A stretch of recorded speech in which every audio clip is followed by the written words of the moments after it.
श्री कृष्ण दिव्य हैं और दिव्य है उनका अवतरण और उनकी लीलाएं।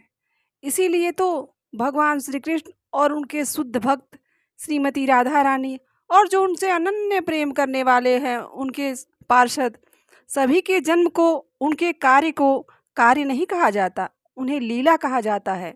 उनके जन्म को जन्म नहीं, उन्हें अवतरण कहा जाता है। वो सब अवतरित होते हैं। ऐसे ही श्रीमती राधा रानी की आज कथा हम लेकर आए हैं, जो कि पृथ्वी पर अवतार ली थी। और उनकी भी लीलाएं आप सभी जानते ही होंगे। तो उससे पहले यदि आप हमारे चैनल पे नए हैं तो प्लीज़ चैनल सब्सक्राइब कर लीजिए, बेल आइकन प्रेस कर दीजिए और एक लाइक कर दीजिए। तो चलिए जानते हैं श्री राधा रानी जी के अवतरण की कथा।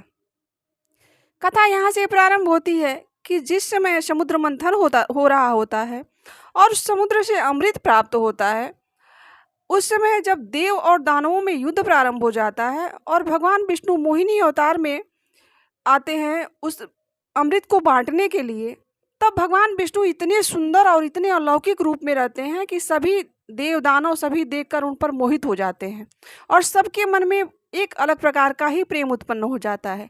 लेकिन उसमें भगवान सूर्य कैसे रहते हैं, जो उनको देखकर उनके अंदर वात्सल्य प्रेम उत्पन्न होता है और वह यह सोचने लगते हैं कि ऐसी पुत्री होनी चाहिए मेरी, काश मेरी पुत्री ऐसी हो।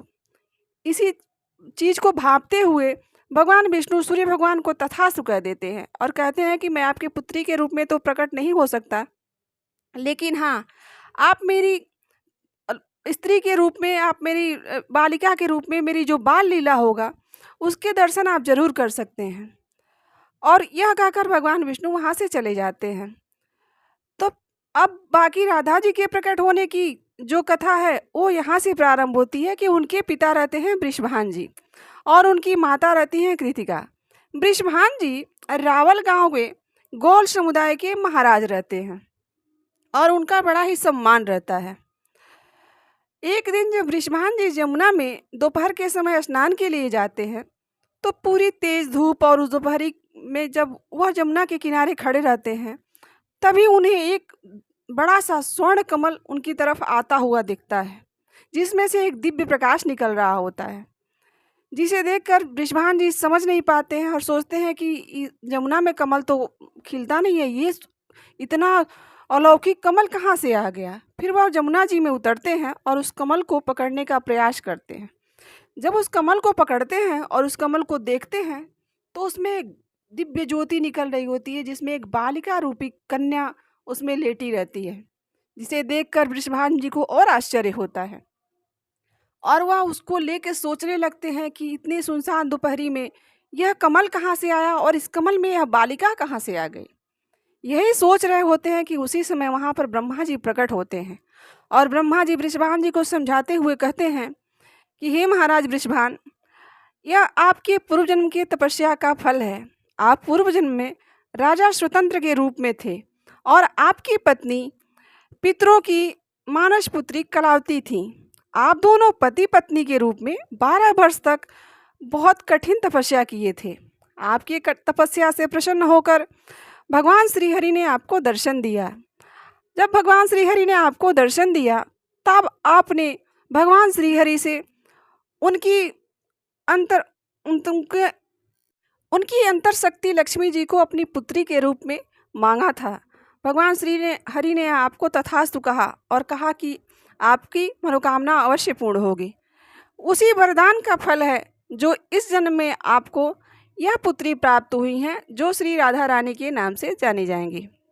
ब्रह्मा जी वृषभान जी को समझाते हुए कहते हैं कि हे महाराज वृषभान, इस पुत्री की देखरेख आपको बहुत कोमलता से करनी होगी, आपको बहुत ध्यान से इनकी देखरेख करनी होगी, क्योंकि यह भगवान विष्णु की अंतर शक्ति लक्ष्मी है।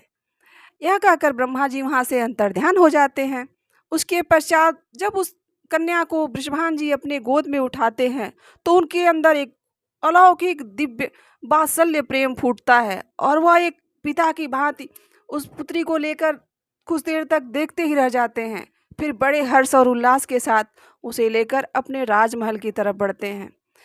कहते हैं कि वृषभान जी के राजमहल के पहुंचने से पहले ही राजमहल में अलौकिक चीज़ें होने लगी। वहाँ के सब लोग खुशी से नाच रहे थे, चारों तरफ फूल खिल रहे थे, चारों तरफ चिड़िया चहक रही थी।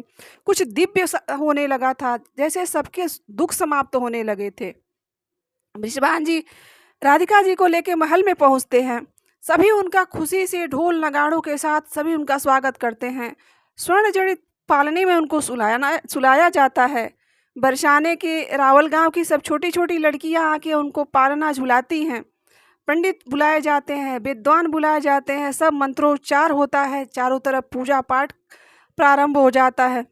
परंतु ऐसा रहता है कि वृषभान जी या उनकी पत्नी कृतिका जी उनको देखती हैं तो यही सोचती हैं कि सब तो ठीक है, लेकिन क्या मेरी पुत्री कभी बोल नहीं पाएगी, क्या कभी देखेगी नहीं?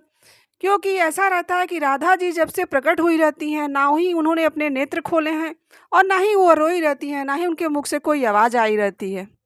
सभी हर्षोल्लास और उत्सव के बीच में वृषभान जी और उनकी पत्नी को यह चिंता खाए जा रही थी।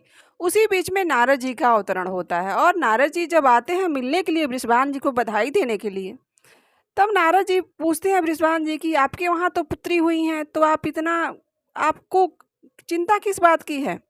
अब वृषभान जी कहते हैं कि महाराज, नारद जी से कहते हैं कि हे मुनिवर, मुझे किसी चीज़ की कोई चिंता नहीं है, लेकिन मुझे एक चीज़ नहीं समझ में आ रही है कि मेरी पुत्री जब से आई है तब से ना ही उसने कुछ बोला है, ना ही वह रोई है और ना ही उन्होंने अपने नेत्र खोले हैं।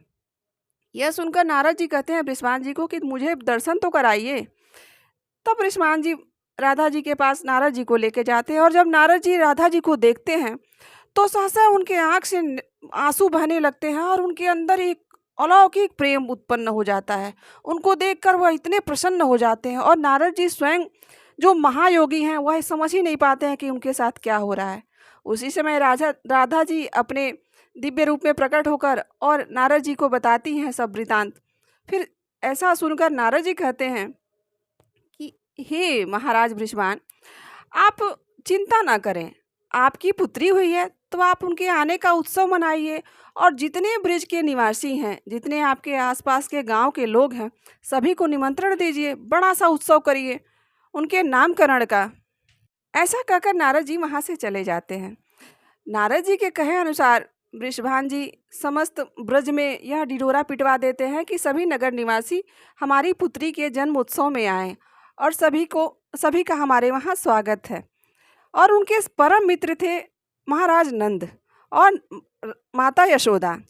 तो उसी उत्सव में माता यशोदा और नंद जी भी आते हैं और छोटे छोटे बलराम जी और श्री कृष्ण, चूँकि भगवान श्री कृष्ण उस समय सिर्फ 1 वर्ष के हुए रहते हैं, तो वह छोटे से अपने हाथ को ऐसे करके घुटने के बल चलते हुए घूमते रहते हैं। सभी बैठकर एक दूसरे से वार्तालाप करते हैं। नंद जी और वृषभान जी बैठे हैं, यशोदा जी और राधा जी की माता जी बैठ के बात कर रहे हैं। उसी समय भगवान श्री कृष्ण अपने हाथ के बल चलते हुए और उस पालना की तरफ बढ़ते हैं जहाँ राधा रानी जी को सुलाया गया रहता है और उस पालना को पकड़कर उस पर खड़ा होते हैं। और जो राधा जी को अपने प्रभु अपने इष्ट के आने की सुगंध मिलती है, वह नेत्र खोलती हैं और उनके नेत्रों से आंसू आने लगते हैं कि हे नाथ, मुझे पृथ्वी पर आए हुए इतना समय हो गया और आपने आने में इतनी देर कर दी। और वह ज़ोर ज़ोर से रोने लगती हैं। जब उनके रोने की आवाज़ सबको मिलती है तो सब खुशी से उछल पड़ते हैं। सबको लगने लगता है कि हाँ, अब हमारी पुत्री बोल सकती हैं और वह देख भी सकती हैं। उनकी माता जी दौड़कर उनको गोद में उठाती हैं और प्रेम से उनको चूमने लगती हैं और भगवान श्री कृष्ण को भी सब गोद में उठा लेते हैं। तब सबको समझ में आता है कि राधा रानी इन्हीं के आने की प्रतीक्षा कर रही थी। वह सोच रही थी कि पृथ्वी पर अवतरण होने के बाद मैं सबसे पहले अपने प्रभु श्री कृष्ण को ही देखूंगी। उसके पहले ना तो मुझे किसी को देखना है, ना किसी से कुछ बोलना है। और यही सोचकर सब खुश हो गए। तो यह थी राधा जी के प्रकट होने की कथा। दोस्तों, अगर कथा कहीं भी अच्छी लगी हो तो प्लीज़ हमारे चैनल से जुड़ जाइए और हमें सपोर्ट करिए। तो आज के लिए इतना ही। हम राधा रानी से प्रार्थना करेंगे आप सभी का मंगल करें। यहाँ तक बने रहने के लिए बहुत बहुत धन्यवाद। राधे राधे दोस्तों, मिलते हैं किसी और कथा के साथ। जय श्री कृष्णा।